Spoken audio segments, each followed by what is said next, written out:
नमस्कार साथियों, बहुत बहुत स्वागत है, बहुत बहुत अभिनंदन है आपका अपने YouTube चैनल अमृत ज्ञान में।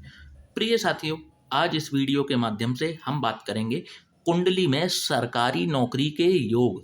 आज हम कुछ योगों के ऊपर चर्चा करने जा रहे हैं।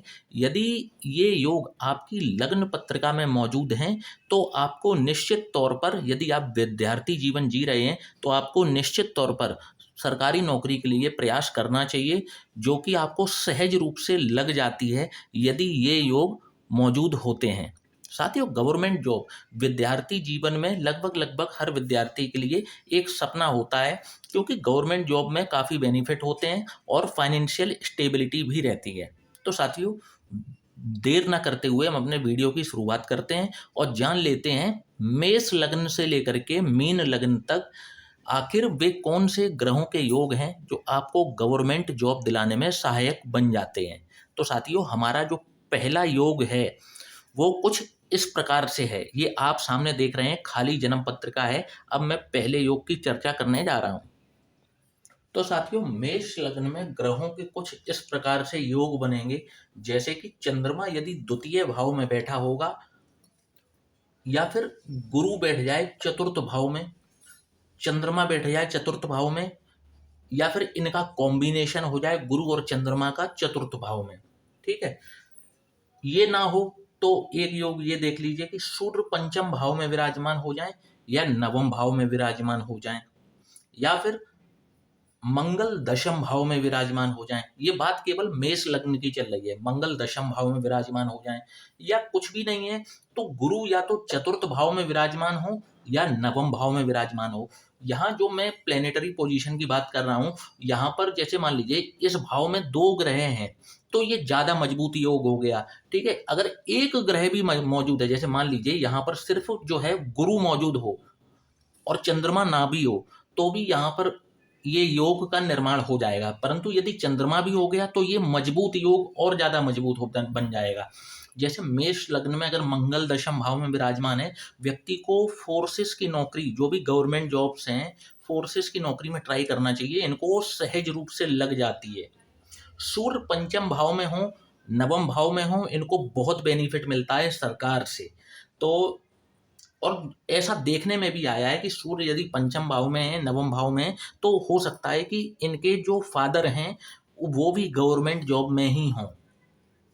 तो ये बात कर ली हमने मेष लग्न की। अब बात करेंगे तो हमारी दूसरी लग्न जो है वृषभ लग्न। साथियों, यदि आपकी वृषभ लग्न बनती है तो यहाँ पर यदि शुक्र लग्न में ही विराजमान हो जाते हैं या फिर नवम भाव में विराजमान हो जाएं, ठीक है, सूर्य पंचम भाव में विराजमान हो जाएं, इनमें से कोई एक भी कॉम्बिनेशन बन जाता है तो आप गवर्नमेंट जॉब की तैयारी करिए। आपको 100% बेनिफिट निश्चित मिलेगा। आपको इनमें से कोई भी एक प्लेनेटरी पोजीशन बन जाए, जैसे बुध जो है वो पंचम भाव में विराजमान हो जाए, ठीक है, मंगल यदि सप्तम भाव में विराजमान हो जाए, शनि दसम भाव में विराजमान हो जाए, कुछ भी एक भी बन जाए, यदि ये कॉम्बिनेशन बन रहा है तो आप गवर्नमेंट जॉब में ट्राई अवश्य करिए। शुक्र इन दो पोजीशनों में हो, जैसे लग्न में हो या नवम भाव में हो, शनि दसम भाव में होने चाहिए, सूर्य पंचम भाव में होने चाहिए, मंगल सप्तम में हो, बुध जो है वो पंचम भाव में हो, कोई एक भी हो जाए। जैसे ये मान लीजिए उदाहरण के तौर पर ऐसा कुछ भी नहीं है, बुध पंचम भाव में भी विराजमान है, तो आपको गवर्नमेंट जॉब की तैयारी करनी चाहिए।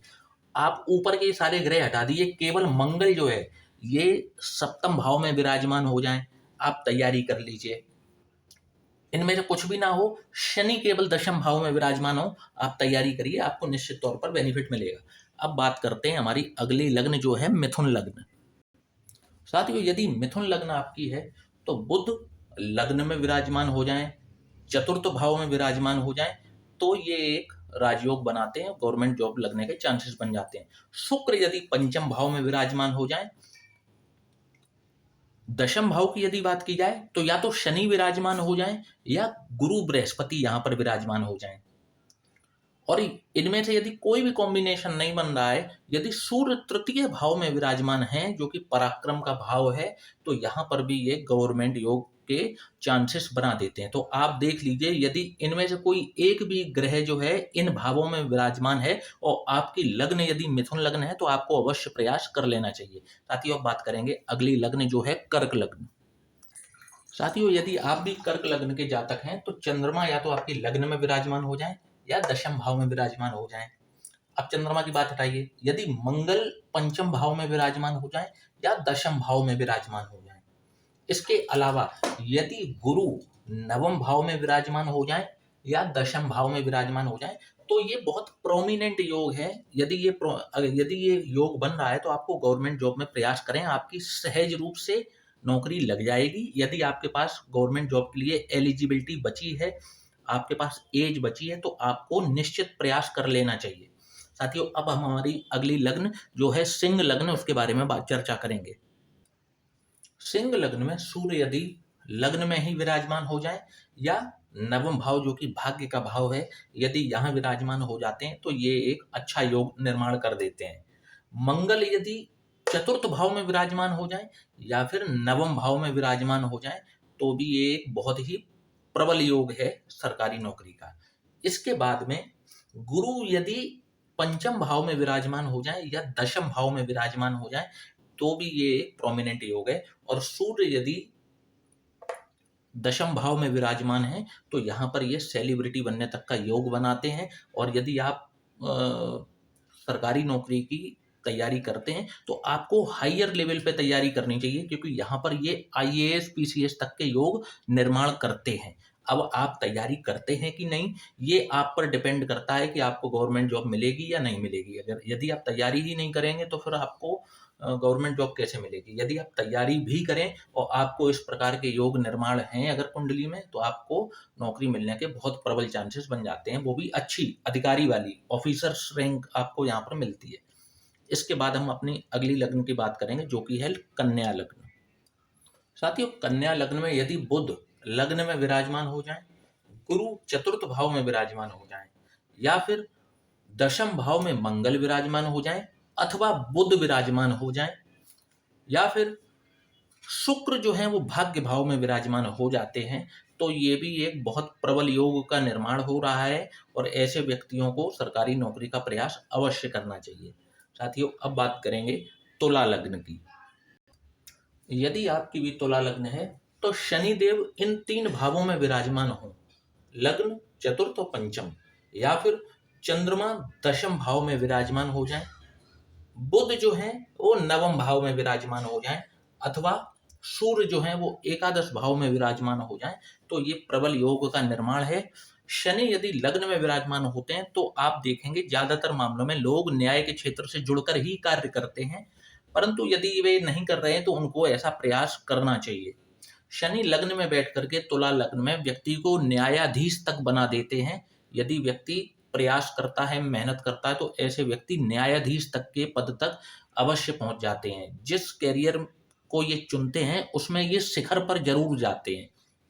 न्याय दिलाने का लोगों को कार्य करते हैं और अन्याय ना तो सहते हैं ना ये किसी पर करते हैं, बल्कि लोगों को न्याय दिलाने का कार्य करते हैं। यदि ये वकालत के पेशे से भी जुड़ते हैं तो उसमें ये शिखर पर पहुंचते हैं। तो साथियों, तुला लग्न में कुछ इस प्रकार के योग निर्माण करते हैं। अब बात करते हैं हमारी अगली लग्न जो कि है वृश्चिक लग्न।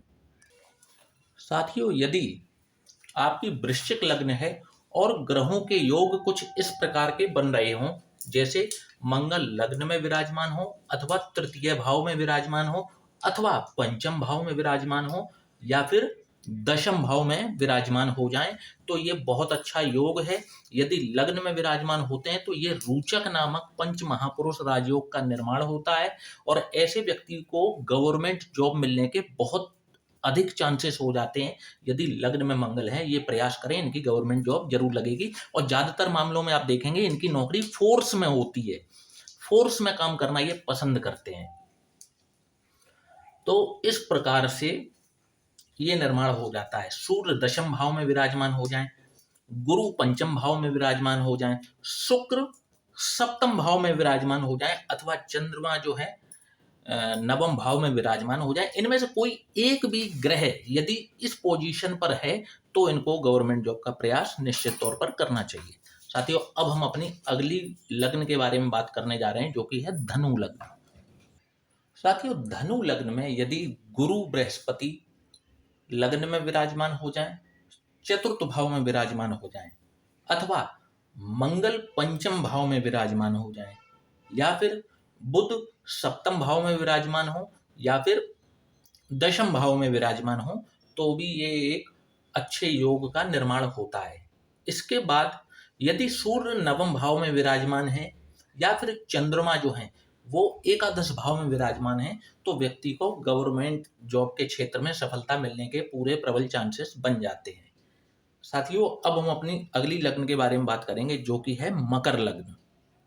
साथियों मकर लग्न में यदि शनिदेव लग्न में ही विराजमान हो जाएं, या फिर दशम भाव में विराजमान हो जाएं, तो यहाँ पर ये गवर्नमेंट जॉब के चांसेस बना देते हैं। इसके बाद में मंगल यदि चतुर्थ भाव में विराजमान है, तो भी यहाँ पर गवर्नमेंट जॉब के योग निर्माण हो जाते हैं।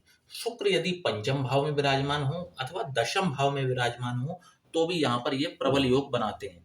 शनिदेव यदि रोग रिपु और ऋण यानी कि छठवें भाव में विराजमान हो जाते हैं, तो भी यहाँ पर ये कंपटीशन में विजय दिलाते हैं। यहाँ पर आपको शत्रुहंता भी बनाते हैं और आपको कंपटीशन के क्षेत्र में जो है आपको अभूतपूर्व सफलता दिलाने का कार्य करते हैं। तो और इसके बाद में बुध यदि नवम भाव में विराजमान हो जाए, तो यहाँ पर प्रबल राजयोग यहाँ पर बनता है और आपको जो है गवर्नमेंट जॉब लगने के चांसेस बन जाते हैं। इसके बाद में साथियों अगली लग्न जो है वो है कुंभ लग्न। कुंभ लग्न के बारे में बात करते हैं। साथियों यदि आपकी भी कुंभ लग्न है, तो ग्रहों की पोजीशन यदि कुछ इस प्रकार से बन जाती है, जैसे शनि देव लग्न में ही विराजमान हो जाएं, चतुर्थ भाव में विराजमान हो जाएं, अथवा नवम भाव में विराजमान हो जाएं। इसके बाद में गुरु बृहस्पति या तो धन भाव में विराजमान हो या एकादश भाव में विराजमान हो। यदि बात की जाए शुक्र की, तो शुक्र या तो चतुर्थ भाव में विराजमान हो जाएं या नवम भाव में विराजमान हो जाएं। मंगल सप्तम भाव में विराजमान हो जाएं, या फिर बुध जो है वो पंचम भाव में विराजमान हो जाएं, और या फिर सूर्य जो है दशम भाव में विराजमान हो जाते हैं। तो यहाँ पर ये एक बहुत अच्छा राजयोग निर्माण हो जाता है और व्यक्ति को सरकारी नौकरी जो है वो सहज रूप से लग जाती है। बस इनको प्रयास करने की देर होती है। साथियों अब बात करेंगे हमारी आखिरी लग्न, जो कि बनती है मीन लग्न। साथियों मीन लग्न में कुछ इस प्रकार के ग्रहों के कॉम्बिनेशन बनेंगे, जैसे गुरु आपके लग्न में विराजमान हो जाएं, नवम भाव में विराजमान हो जाएं, या फिर दशम भाव में विराजमान हो जाएं। इसके अलावा मंगल यदि द्वितीय स्थान पर हैं, दशम स्थान पर हैं, या फिर नवम स्थान पर हैं, तो ये मंगल भी यहाँ पर राजयोग कारक सिद्ध होंगे। इसके बाद में गुरु बृहस्पति वो बुध यहाँ पर यदि चतुर्थ भाव में हो, सप्तम भाव में हो, तो ये राजयोग का निर्माण कर देते हैं। इसके अलावा यदि चंद्रमा पंचम भाव में विराजमान हो जाए, तो भी यहाँ पर इस प्रकार के योगों का निर्माण होगा कि व्यक्ति यदि सरकारी नौकरी की तैयारी करता है तो उसको सफलता प्राप्त हो जाती है। साथियों इसके अलावा भी कई योग हैं, कई कॉम्बिनेशंस हैं, जिनको एक वीडियो में समेट पाना शायद संभव ना होगा, परंतु इस टॉपिक पर हमारे वीडियोस आगे भी आते रहेंगे। फिलहाल के लिए यदि आपको वीडियो पसंद आया हो तो वीडियो को लाइक और चैनल को सब्सक्राइब करना ना भूलिएगा, और नीचे दिए हुए इस व्हाट्सएप नंबर पर आप हमसे संपर्क कर सकते हैं यदि आप भी अपनी कुंडली का विश्लेषण करवाना चाहते हैं। जय श्री राम।